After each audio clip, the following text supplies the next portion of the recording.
This is Team Trashbag's adventure in India, driving a rickshaw. And what's a rickshaw? Well, frankly, it's a death trap. 3 tiny wheels, a cramped, poorly laid out interior, twitchy steering, and underpowered motor. And then of course you top it off with 3 crazy white people behind the controls. For this trip to India, I had tagged along with 2 good friends, Cassie and Hannah. This adventure would see us traverse the southernmost tip of the Indian continent, stopping off along the way to meet the locals, have some magnificent food, visit some school children, and ultimately have fun with our fellow travellers. We all came here to experience India, and that's exactly what we got. But like everything in this world, you have to start at the beginning, and that included learning how to drive a rickshaw. Yeah, I think we all did pretty good. And I drove us to a school, which we were all in convoy, so it wasn't too difficult, but I was struggling because I'm not very good at driving. Cassie drove us from the school back to the hotel and just said, okay, you can go to the hotel now. So it was really difficult. So the weather was really crap, it started raining. And the windscreen wipers, they're not like automatic, so you have to go with your hand and but I think we're doing alright. We didn't come last at any of the challenges so far, I suppose. On our 1,000+ journey, we got to see the many different sides of India. From rolling along the brand new, practically deserted highways to bouncing around off-road through small villages. The landscape of India is stunning.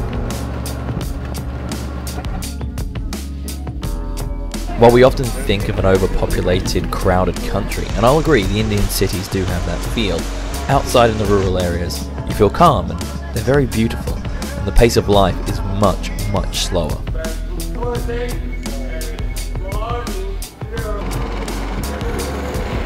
Then you come to the people themselves. Indians were super friendly towards us. The sight of crazy white people driving rickshaws always brought a smile to their faces, especially the children. We could always tell we were going in the right direction because the kids would be camped out on the side of the road waving at us, which always meant that some of our fellow competitors had already driven through.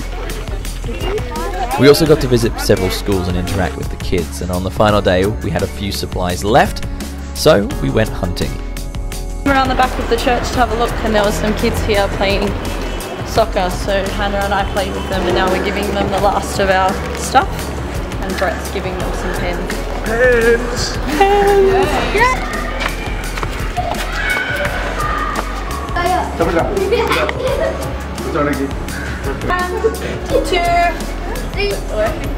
Yeah. Can you see?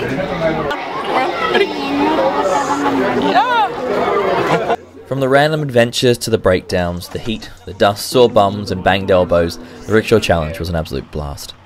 Getting to spend 2 weeks with my insane old friends, meeting crazy new ones and the locals, eating amazing street food and finally successfully managing to navigate across the south of India was everything I could have imagined. Our transportation was a 3-wheeled death trap, but it was our 3-wheeled death trap. It may have broken down more times than any other on the trip, had the entire motor replaced part by part, but it got us where we needed to go. Getting out there, getting lost and meeting new people is what travel is all about. We didn't win the race, but we weren't really trying. We were just trying to have an amazing time, and we achieved that. This was my second visit to the subcontinent, to the land of curry, rickshaws and tea. My opinion of the place hasn't changed. It's not somewhere I'd say a first-time traveller should visit, but by God, if you're comfortable with yourself and being on the road, then head to India. You won't be disappointed.